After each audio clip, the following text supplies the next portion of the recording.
We are spiritual beings having a human experience. We are members of a global family, each one playing a particular part and working together for the advancement of all. Join me, Jean Walters, on an amazing journey that will deepen and expand your awareness and your growth in knowing the truth, and together we will live in the light. Jean, thanks for telling us about what to expect from today's podcast and teaching us all to live in the light. Okay, think of me as being in training wheels. Yeah, good. I love training wheels. They keep me steady and on the path, but I'm not quite sure where I'm going or what I'm going to do when I get there. That's beautiful. What do you suggest? Well, the thing is, I really want you to know this, that everybody has, sometimes they're not even on training wheels. They're just bumbling through life with a lot of misconceptions. They don't even realize that they could be on training wheels, which is in some ways like a shame, you know? But the thing is, you know, I knew early on that there was too much I didn't know and things that didn't make sense to me. I didn't make sense. I couldn't buy it, you know, and I knew this in high school, and that I was graduating, and I was like, I had a scholarship to college, blah, blah, blah, you know, all the stuff. and I was lost because I thought, I can't do this. This is not who I am. So, I mean, that's training wheels. But the beauty of it is that you know that you don't know. And most people don't know that they don't know. And so they're bungling around in life being upset about this and upset about that. And when you step back and look at it, it doesn't make any sense, you know? So I watched my mom and dad, and they were like, go to work every day. You know, they were nice people. They were good folks. But they did all this repetitive stuff, and I couldn't get what the point of it was. I mean, like, you're going to work so you can retire, or it was nonsensical. So that's what got me started in just searching. So that's what got me into metaphysics. Metaphysics means beyond, beyond physics. Beyond all the earth science. I want to know what's real. So, and that's where a lot of people are these days. They're asking the questions. The thing that when I went to my first metaphysics class, I cried the whole class. From the beginning, I cried the whole class. And I couldn't stop because I knew I had found my home. Now, I was reading something with Ram Das, and he was saying the same thing, that when he first met his guru in India, he cried for 3 days because he was in the same situation. He was searching for years, trying to figure it out. He took drugs, he did all these things because he had the same thing. I don't get it. I'm not getting it, you know? So all of it basically leads to love, but we aren't taught how to love. We're you know, we really aren't. You know, we say I love you, and we mean it, but it's such a small degree of what we're capable of. Are you talking about romantic love? Well, romantic love is basically, I'm not even sure that it's love, to tell you the truth, because, you know, sometimes when you see romantic love, is like, I'm loving you because you make me feel so good. You know, I'm talking about love where it's the kind of love that Jesus taught, where you love each person, you love each being as a being of God, as a beautiful essence, a beautiful presence, as part of yourself, you know. And that's the kind of deep love that I'm talking about. I'm not saying that romantic love can't have that, but oftentimes we see, you know, I feel good around you, so I love you. I mean, there's a lot of that there too. So we have to be careful because sometimes that's a trade-off. I love you if you do this for me, and I'll, and so forth and so on, So I don't want to get too much into that, but what we're doing, we've been sort of entranced and programmed into this idea that we have to be good girls and good boys, and then there's a set of circumstances that go with that. And it might vary a little bit from family to family, but, good meaning you pay attention, you do your chores, you let me tell you what's true and what's not, you don't ask those questions. And my mom being very fear-based, she was always upset with me because I refused to be fear-based. I refused. I saw what was going on with her. I saw she was making herself sick, and I refused.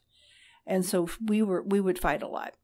But the truth of the matter is that, that's what we call being a good kid, is that you follow the dictates of your parents. And sometimes they're ridiculous.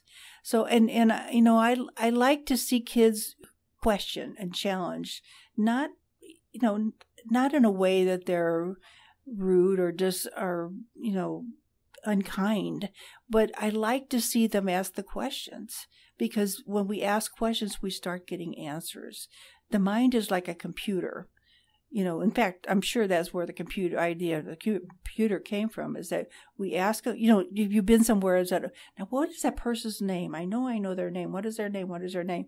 And then like a minute later, it pops into your mind. So the computer has searched and searched and searched and searched, and then it comes up with the name. Or how does that work? I know how that works. And then it'll come up with it. So our minds have been programmed so much with what we should do, what we shouldn't do, what a good person is, what a bad person is. And for heaven's sakes, we don't want to be in that bad category. But sometimes I wonder, we buy it. We buy a lot of stuff that goes with that. And we trade off ourself in the process. Now, if I had gone with my mom and developed all her fear-based ideas, I would not be alive right now. I know that, because she ruined her health with all that fear. So was it better for me to go across her and go against, I think so. But I also think it actually made a difference to her, because at some point in her life, she said to me, I really don't understand you, which means I lived life a different way, but I love you and I respect you. And I was like agog at that, because whatever I was doing, she actually got the essence that it was a good thing, and she respected it, even though she didn't understand it. Now that is awesome. I really thought that was a beautiful thing. So we had a meeting of the minds at that point. But the bottom line is not anything to do with that. The bottom line is that we've been programmed, like what to eat, what our bodies are supposed to look like, how much money we're supposed to make. We've been programmed to collect things. Is your retirement fund big enough? Do you have a house that reflects how successful you are? Et cetera, et cetera. But a lot of silly ideas, not like, are you comfortable? Are you enjoying life? Are you having fun? So I always used to ask my kids whenever they were in a game, baseball or something, I'd say, did you have fun? And that's all I cared about. I don't care who won and who lost. You won today, you'll lose tomorrow, whatever. Did you have a good time? And I think we're so programmed with this idea that winning is everything, and it's not. In fact, it can be a sickness. It can be an absolute sickness. So that's the idea of the mind is like a computer, and we've got all these junk files. And ultimately, growing in truth is eliminating the junk files, is sort of dumping them, getting rid of them, and putting in its place something that's workable. I can love every person. That's workable. We can do that. We can get there. How do you start doing that? You see beyond their actions. You quit confusing the person with the action. So let's say somebody steals some food because they're hungry. And I knew a guy who told me, he said, I stole food when I was a kid and because I was hungry. And he said, I never regretted it because I was hungry. So we could look at that kid and say, that's a thief. Or we can say, that's a hungry kid. So, but within that child was somebody that was trying to survive, trying to figure it out, trying to get the essentials, you know. That's who we like. We see that soul. And we forget that he just stole an apple or something, because we understand at a deeper level why that was necessary. And so much of the time we only see the action, and I always say, well, why do you think that person did that? And I used to ask myself that all the time. Why did they do that? And I know that people who put other people down, who are mean-spirited in that way, they're very miserable people. They're very, very wounded. And so if we can understand that they're wounded, we can see past the bad behavior, and maybe we can help, and maybe we can be a model, or maybe we can give them some support in some way. Or maybe we have to just walk away, but we don't have to hate them. The main thing is we don't have to hate them. Do we pity them? No, we don't pity them, because pity is a way of saying, you're there, you're always going to be there. I see you as less than human. I see you as less than a real person. So pity is a bad thing. It really is. Support is a good thing. So when we see someone like that, we see the truth of them. We see that they're in a bad way. They're wounded. They're wounded. Somewhere along the way they got wounded. And we forgive. Jesus said, forgive them, for they know not what they do. They don't know what they're doing. They don't know what they're doing. That doesn't mean we get them off the hook. That means there might be a consequence that goes with that. But we don't hate them. We don't hate them even during the consequence. So we are teaching ourselves to look beyond the action and see the soul that's struggling. We have a lot of souls struggling right now. Okay? We struggle sometimes, you know, and judging doesn't help. It doesn't make it better, you know. So we want to look beyond the action to see the soul, and then to try to understand. And then whatever the appropriate action is, you know, we follow with that, but we never do it out of hate or anger or, you know, you're a jerk or you're useless or worthless or not good enough, because that's untruth. It's untruth. Does that help? Does that make any sense? Makes a lot of sense. Yeah. And the word that comes to mind is kindness. Yes. Kindness is so important. You know, like when you have grandchildren and they spill their milk, you don't yell at them, tell them they're useless. You tell them, get a towel and clean it up. That's what you do. And then they learn to put their milk in a place where they're not going to spill it. And that's teaching. That's teaching. But we're not teaching a stupid person. We're teaching them something that they didn't know before. And now they know it. And they also have the consequences of cleaning up the mess. And that's a beautiful thing, because that's how life works.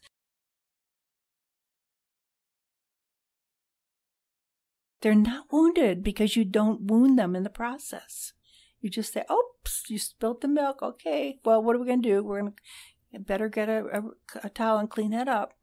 And then we go forward from there, you know, and they drink their milk, hopefully. And they're not wounded.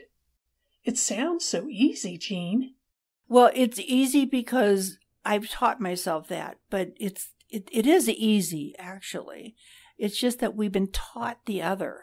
We've been taught like, oh, you spilled your milk, what an idiot. You know, we've been taught that. And so we've made that a reality. So we have that junk program in the computer, and we have to look at it and go, do I want that? See, my mom, when she was afraid of everything, I said, I don't want that. I'm not having that. I would, and it was actually sort of comical because whatever she would say, I would come back with something positive. I'm sure I drove her insane. But she would say the negative, I would say the positive, and I taught myself how to always see a positive. I taught myself that. And that was your opportunity to learn. Yes, and I think that she was my beautiful teacher because I was saying, I'm learning a different way, and I don't have a teacher in this physical world showing me, so I'm going to figure it out myself, and I think that's a beautiful thing. And it's wonderful if kids can have a teacher because I'm pretty inventive that way, but not everybody is. And I was so determined because I saw how her negativity hurt her. And basically, it hurt everybody. So the lesson we're learning today is that we can reprogram our internal computer. Yes. To grow. Mm-hmm. And help other people grow. Mm-hmm. If they want to. And that's another thing is we have to let them have the choice. Because believe it or not, there are people who don't want to grow. And there are, because it's like they're wallowing. Some people wallow in their pain, and it's their identity. And if you try to take that away, they're mad. And so we say, okay, I get it. That's your identity. That's the identity you've chosen.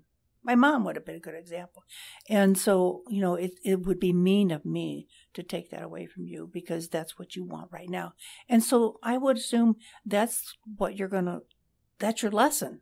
You get to learn that lesson. You get to learn that lesson. It's your privilege to learn that lesson. Does that make sense? Sure does. Jean, thank you so much. You're welcome. My pleasure. You've been listening to Jean Walters' Live in the Light podcast. Jean's passion is helping people live in the light.